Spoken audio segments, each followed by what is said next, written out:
Başrol ekibi.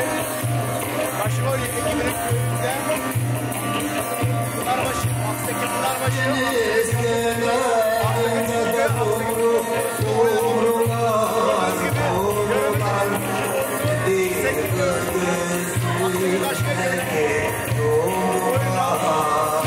misafirlere tebrik ederim.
Evet.